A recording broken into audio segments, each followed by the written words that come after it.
Labvakar, darbie draugi! Sākam kārtēju pārskatu par karu Ukrainā. Nav īpaši daudz izmaiņu frontes līnijā, bet tās ir diezgan nozīmīgas. Bet sāksim mēs ar sarunu par triecienu draudiem. Un šoreiz jāsaka, ka tie ir trīspusējie, jo ir vēl viena valsts iesaistīta triecienu apmaiņā.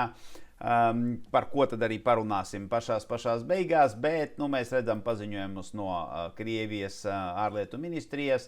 Redzam uzbrukumus galvenam loģistikams ceļam, un mūsu vecais paziņa Maģars arī ir iesaistījies diskusijās par triecieniem. Apšaudes vispārējās un tā situācija nebija īpaši liels uzbrukums no Krievijas puses, 122 droni, 2 raķetes, diemžēl Iskanderu problēma vēl joprojām eksistē, pārtvert tos Ukrainas armijai sanāk ar ļoti lielām grūtībām. Ukraiņu uzbrukums nav man informācijas, jo Krievijas puse, parasti mēs dabūnam to informāciju no Krieviem, kam tad tika uzbrukts un ko viņi parasti visu notriekuši ir. Bet šoreiz neatradu tās ziņas. Ja sameklēšu šodien, tad rīt ielikšu informāciju par 2 dienām. Tagad par draudiem un kur tad būs tas galvenais uzbrukumu mērķis. Sākam ar Krieviju, viņi diezgan plaši to visu lietu paziņoja. Un tad Krievijas ārlietu ministrija pateica, ka uzbrukumi būs pamatā Kijevai, un arī tā skaitā Krievijas ārlietu ministrija bija runājusi izsludinājusi savu paziņojumu. Tā skaitā bija atsevišķā saruna Lavrovam ar Marko Rubio, bet mēs dzirdējām jau atbildi no vairākām vēstniecībām, tā skaitā arī no Eiropas Savienības vēstniecības, ka pateica, ka nekur mēs nebrauksim, un tad mēs turpināsim atbalstīt Ukrainu. Arī mūsu draugs pēdiņās Dmitrij Medvedev arī pateica to pašu, un tad viņš pateica arī uzbrukumi būs Kijevai, un tad paši visi ir vainīgi, jo ja neko tādā jautājumā nedarat. Vēl viena lieta, ko Krievijas valdība ir izsludinājusi, ir bezlidojumu zonas pasludināšana virs un apkārt Maskavai. Ko tas viss ietver? Tas ir diezgan liels rajons, un viss, kas ir aizliegts, tie ir aizlidojumi līdz 5100 metru augstumam. Aizliegumi visiem visu veidu lidaparātiem, helikopteriem un visiem mazām lidmašīniņām. Kāpēc 5100? Tāpēc, ka tas ir augstums, laikam maksimālais, ko Krievi bija uztvēruši, kurā lido ukraiņu droni. Ja mēs paņemam normālo civilo aviāciju un, lielos lidojumus, kuri lido uz Maskavu un no Maskavas, tad šīs lidmašīnas lido būtiski lielākos augstumos, un tad viņi tikai ies uz leju tikai tajā brīdī, kad reāli pietuvosies lidlaukiem, lidostām. Un attiecīgi tur to lietu, protams, ka varēs vieglāk menedžēt. Un tas viss stājās spēkā no šī gada 1. jūnija, un, kas ir interesanti, pateica Krievija, līdz speciālās militārās operācijas beigām. Tā kā izskatās tā, ka Krievija tagad ir nopietni ķērusies pie Maskavas aizsardzības. Redzēsim, kas tur un kā notiks, un kā parasti karā teikšana ir abām divām pusēm.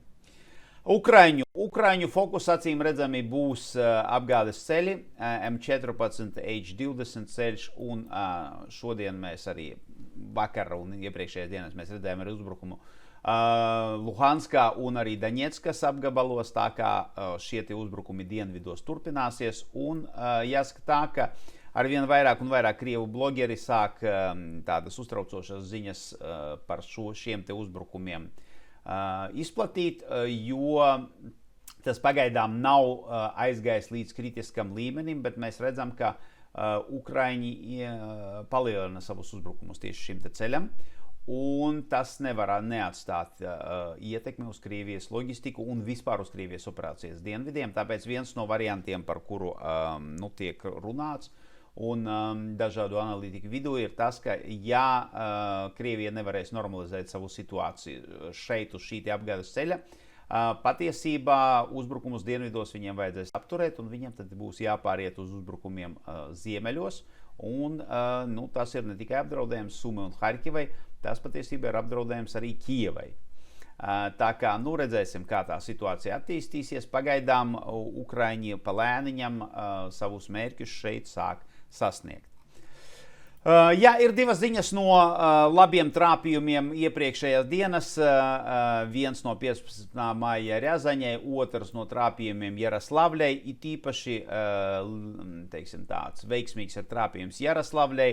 Kāpēc? Tāpēc, ka ir trāpīts divos ražošanas blokos. Viens, kas atradās šeit, AVT3, un otrs ir šeit, AVT4 un otrs AVT3. Tās ir vietas, kur ražo, nevis ražo, bet pārstrādā naftu. Nevajag šaut pa tvertnēm, vajag šaut pa šīm te vietām, un tieši tās arī ir vājās vietas. To pašu mēs varam teikt arī par Rjazaņu. Mēs redzam triecienus arī ražotnēs, pamatā šeit un šeit. Tad tas ir tas, kas ir vajadzīgs, un tas ir tas, ka tieši ietekmēs šo naftas ražotņu darbībā. Izskatās tā, ka Jaroslavļa varētu būt 90 līdz 100% izslēgta. Vismaz noteikti tuvākajā laikā, es domāju, arī vidējā termiņā. Rjazaņā arī bojājumi ir nopietni, tā kā arī šīs naftas pārstrādes rūpnīcas efektivitāte būtiski kritīsies. Un tās ir 3. un 5. lielākās naftas pārstrādes rūpnīcas Krievijas teritorijā. Tagad ejam pie kara un kara pa sektoriem, un tad pie šī te mēs atgriezīsimies tūlīt, jo te ir vēl joprojām ļoti daudz neskaidrības un vēl joprojām ļoti pretrunīga informācija, kas tiek izplatīta. Tāpēc runāsim par to, kas vairāk vai mazāk ir zināms. Krievijas armija turpina savu uzbrukumu pie Guļai-Poļa ar nelielu virzību uz priekšu šajā te vietā, un mēs redzam arī turpinās virzība sektora starp Čerīvni un tagad jau jāsaka Bilehirju. Un, kas ir interesanti, izskatās tā, ka iespējams viens no uzbrukuma virzieniem tālākiem, ja Krievijas armija šeit ies uz priekšu, varētu būt Malata-Kmačka, jo Krievijas armijas uzbrukumi frontālie, mēs zinām, ar ko beidzās, ne ar ko. Tad visdrīzāk, ja Krievijas armija izdodās aiziet līdz šī līnijai iztaisnoties, tad mēs redzēsim, ka visdrīzāk, tā kā šeit nav nekādu pozīciju, kuras aizsargā Malata-Kmačku no ziemeļiem, tad iespējams, ka Krievija sāks veiks tieši šo te manevru. Ukraiņi turpina savu veiksmīgo uzbrukumu rietumu flangā, ir apstiprinājis virzību uz priekšu šeit, tā ir daļa no iepriekš šeit pelēkās zonas. Tāpēc nekāda pārsteiguma šeit nav. Un, ja mēs runājam par to infiltrāciju līdz Dabrapasavē, par ko tūlīt arī atsevišķi parunāsim, tomēr šis uzbrukums atšķirās no tā, ko mēs dzirdam katru dienu. Un, ja mēs paskatāmies, es vienkārši salīdzinājumam jums gribētu parādīt, kur tad ir atzīmēta Ukrainas armijas diversijas grupu, izlūkgrupu darbības. Tās ir atzīmētas pie Vasiljevkas, Hrozoveka, Navalova un Mirne, kas ir pietiekoši tālu no frontes līnijas, kuras šeit vairāk vai mazāk tomēr ir stabili iezīmējusies. Ko tas nozīmē? Tas nozīmē divas lietas. Pirmais ir jāsaprot, ka izlūki un speciālie spēki, viņi tam ir trenēti, lai varētu efektīvi iefiltrēties un aiziet maksimāli tālāk pretinieka aizmugurē, līdz savam objektam, līdz savam izlūkošanas mērķim, kur tad attiecīgi veids šos uzdevumus. Vai tas nozīmē, ka kaut kādā veidā šeit notiek viņi kontrolē teritoriju? Nē, absolūti nē. Vai tas nozīmē, ka tā ir nopietna infiltrācija, kuru jāņem vērā? Nē, tās ir normālās izlūka darbības, kuras veids visas armijas, un, protams, Ukraiņi prot šos uzdevumus izpildīt arī ļoti labi. Tagad par to, kas notiek pie Dabrapasavē. Un šeit tad mums iezīmējās, pirmā negatīvā lieta mums ir parādījās šis te burbulis ar Novaļiksandravku kā jauno vietu, kura tad arī ir tagad zem jautājuma zīmes. jo, pareizāk sakot, Krievijas armija apgalvo, ka viņi kontrolē to, ne tikai Krievijas, arī ļoti daudzi neatkarīgi avoti, un tad arī citas vietas šeit patiesībā izraisa jautājumu. Kas ir zināms, vairāk vai mazāk droši, visdrīzāk Privilje, Višņove, Jehorivka, jo tā ir maziņā pilsētiņa, ir Krievijas kontrole. Iespējams, tas pats notiek arī ar Vierbave. Nav skaidrības par šo te zonu. Šeit informācija ir tāda mainā, ļoti neskaidra. Nevar izdarīt kaut kādus secinājumus. Un tad tas bija tas Krievijas armijas uzbrukums ilgāka laika periodā, un tad visdrīzāk nākošā, kā es jau teicu, tā ir tā aizsardzības līnija Vidradne, Novaliki, Aleksandrivka, kur tad Krievijas armija izdevās aiziet un, nevar teikt, ka viņi šeit ir nostiprinājušies, bet pārņemt zināmu kontroli par šīm vietām, un tad mēs redzējām arī infiltrāciju iekšā uz Dobrapasave gar uzbrukot, izmantojot mežus un uzbrukot gar upi, tādā veidā aizsargājot savu flangu. Te ir vēl viena lieta, kura ir problemātiska vispār šeit problēmas sāk briest, jo Ukraiņi šobrīd turpina kaujas pie Novomikolaevkas un ir atzīmēts uzbrukums uz Novogrigorjevku. Un šeit ir tā lielā problēma, jo ja Krievija kontrolē Vierbave, tad principā tas, visdrīzāk tas, ko mēs redzēsim uzbrukumu no Vierbave un no Berjozave, tādā veidā, lai Krievijas spēki šeit savienotos un aplenktu Ukraiņus, kas atrodas šeit. Un šeit, kā jūs saprotat, ir labas triecienu vienības, kuras noteikti zaudēt nevar. Tāpēc, situācija šeit ir sarežģīta. Tagad detaļas. Ukraiņu uzbrukums ir atzīmēts šeit. Šī ir tā daļa no pelēkās zonas, kura šeit bija agrāka, tā kā šeit viss ir absolūti loģiski un pareizi. Tad Ukraiņi ir atzīmēti, ka viņi atrodas šeit, tātad šeit turpinās uzbrukums. Stipnagirska ļoti daudzi paziņo par to, ka Stipnagirska ir ieņemta. Atbilde ir, kā parasti, jā un nē. Jo viss, kas aptur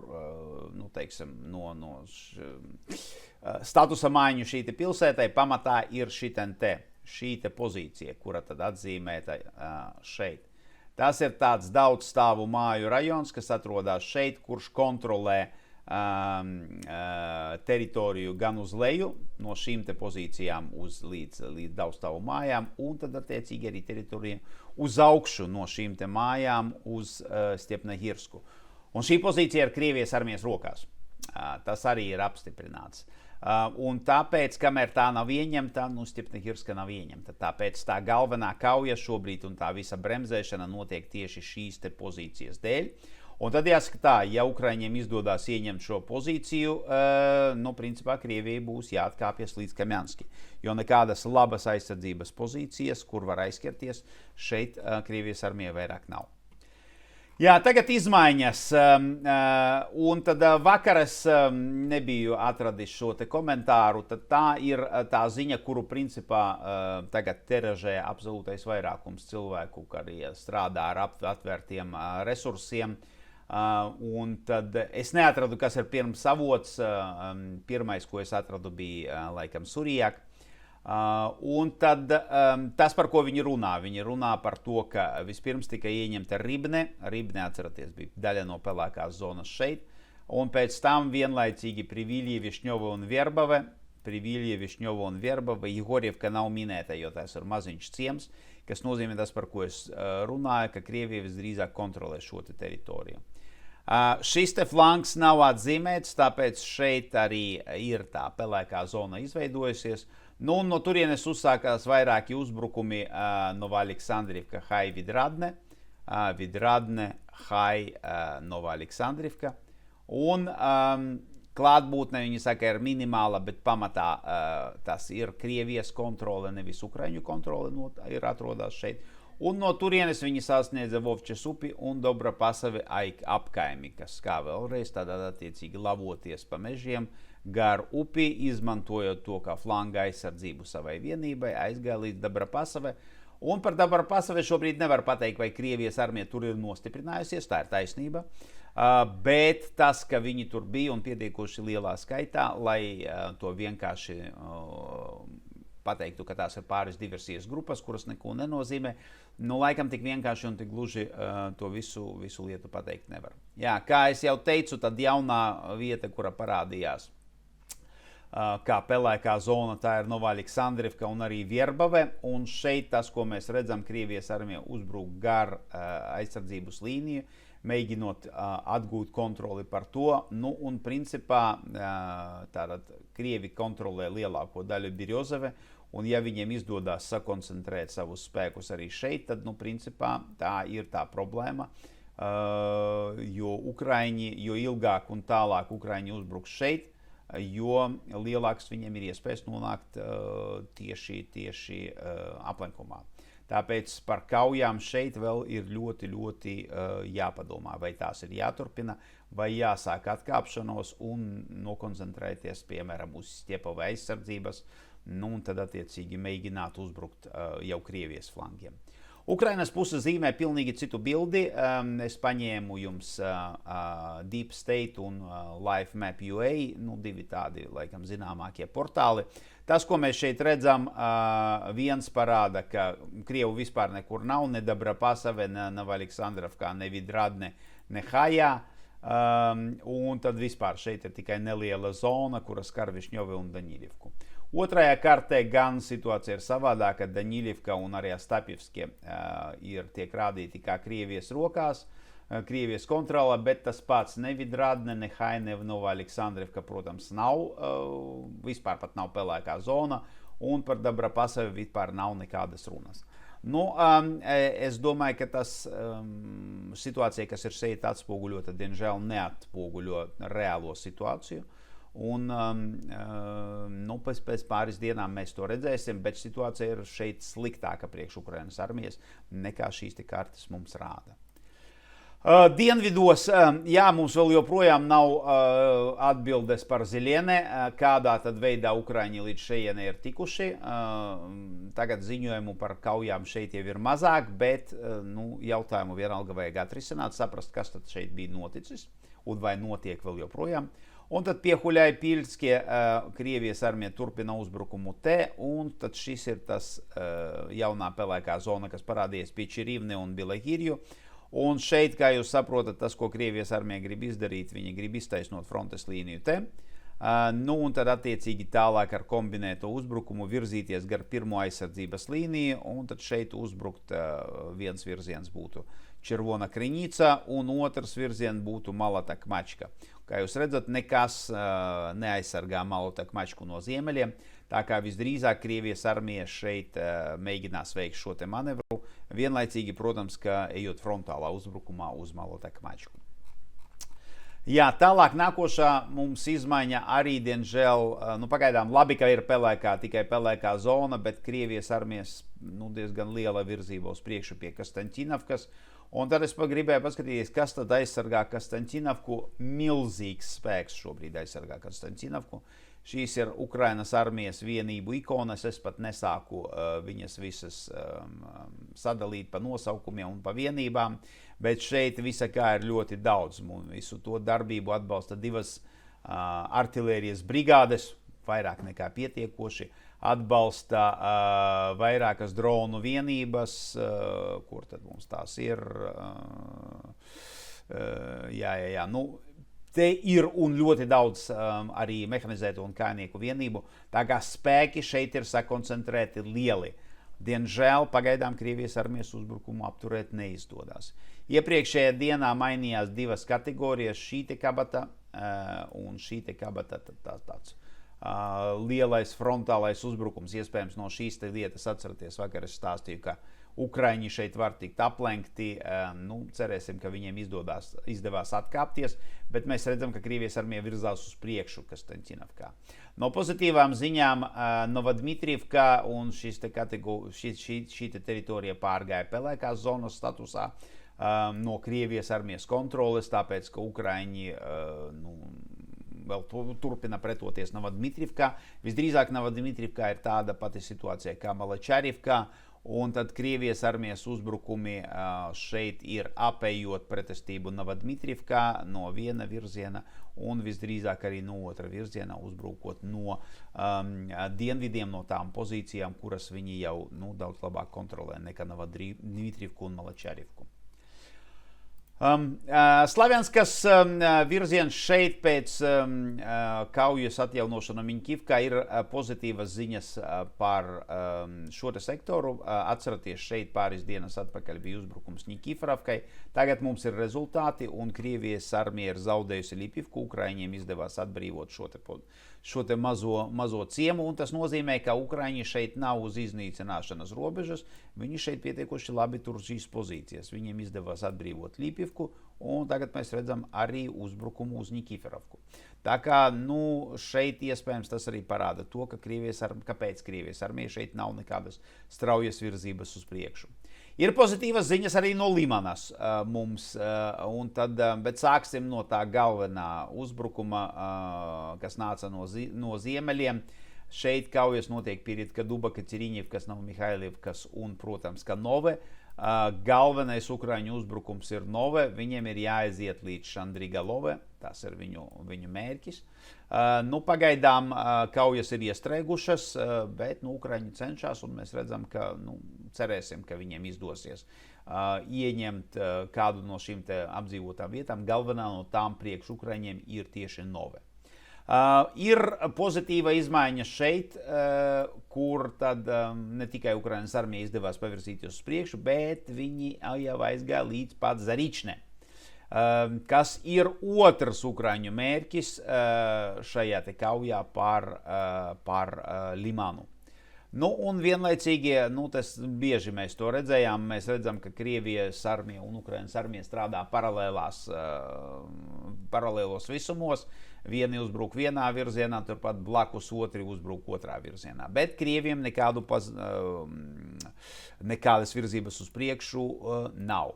Tātad, kas ir mainījies iepriekšējā dienā? Lielā pozitīvā izmaiņa šī te zona, kura mums visu laiku karājās kā pelēkā, laikam tad tomēr ir Ukraiņu kontrolē.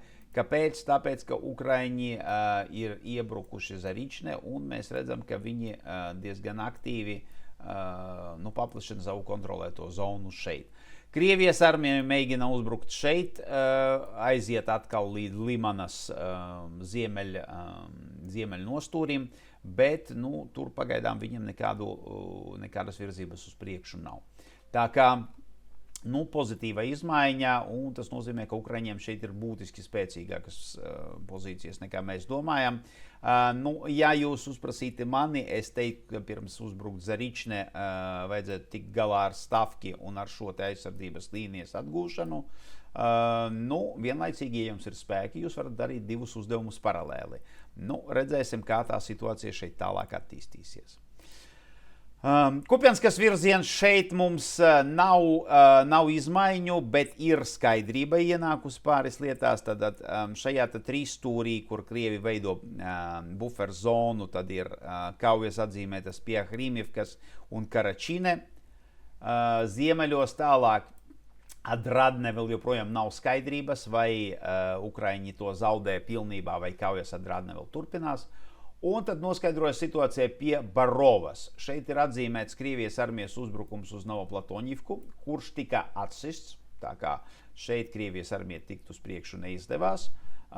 Un atzīmētas kaujas Boguslavkā iekšā, bet tur vēl joprojām saglabājas arī pietiekoši stingra Ukraiņu komponente. Kas nozīmē, ka tā pelēkā zona, kas mums tika zīmēta šeit, atgriezīsimies pie pelēkās krāsas, kura tika zīmēta šādi, neatbilst patiesībai. Reāli pelēkā zonā mums tikai Boguslavka un vēl joprojām nav skaidrības situācija pie Barovas. Virzamies tālāk.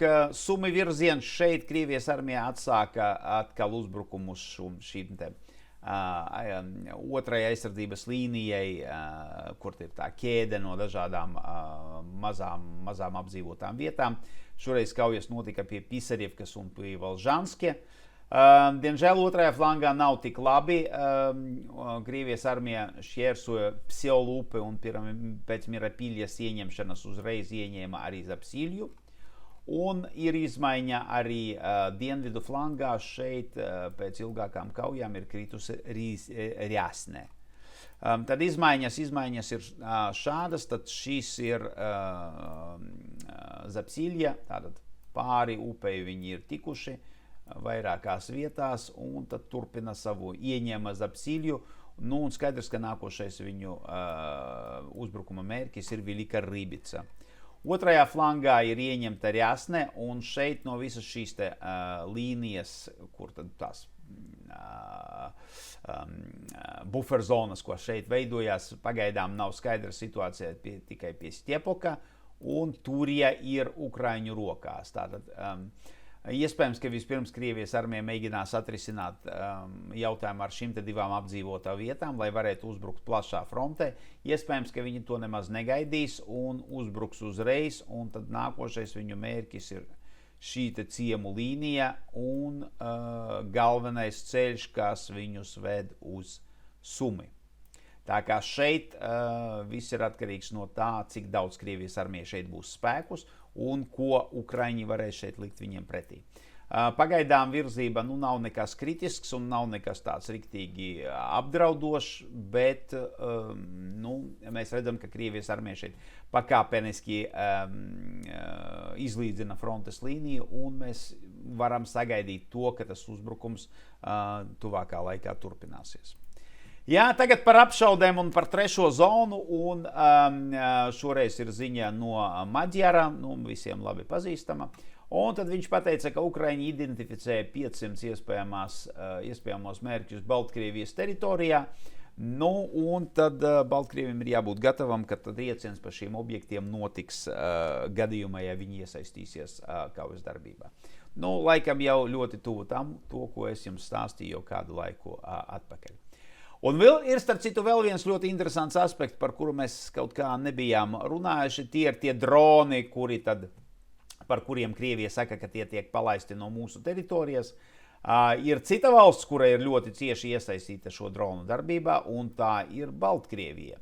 Jo, kā jūs saprotat, tie droni lido caur Baltkrievijas teritoriju. Un tad to dronu ietekme un tās darbības Baltkrievu teritorijā ir būtiski lielākas nekā tas ir pie mums. Un mēs redzam, ka Baltkrievija arī neko īpaši jau daudz ar šiem droniem izdarīt nevar. Atceroties to, ka viņiem ir pietiekoši attīstīta pretgaisa aizsardzības sistēmas, tur arī ir Krievijas pretgaisa aizsardzības vienības, bet tas rezultāts, maigi izsakoties, ir tāds pašvaks. Un ja Ukraiņi izmantos visus savus dronu spēkus, lai uzbruktu, nosacīti 500 mērķiem Baltkrievijas teritorijā, Baltkrieviem tās būs ļoti, ļoti smags trieciens. Jā, tas šodienai man ir viss situācija. Ja ar apšaudēm un triecieniem vienam otram, tur tā spēli var spēlēt uz abas divas puses. Tur nav nekādas Ukraiņiem šeit. Visdrīzāk ir, mēs varam teikt, arī paritāte ar Krieviju. Baltkrievija, kā trešā iespējami iesaistītā konfliktā puse, tā gan būs cietēja. Bet situācija frontē paliek ļoti, ļoti saspringta. Tāpēc vēl joprojām vajadzētu pasakot, kas tad notiek tajos galvenos virzienā, kas iet uz Dņipropetrovskas apgabalu, kur Krievijas armija pavirzies uz priekšu, un, protams, situācija Kastaņķinavkā. Jā, tas šodienai man ir viss. Paldies par jūsu uzmanību un līdz rīt.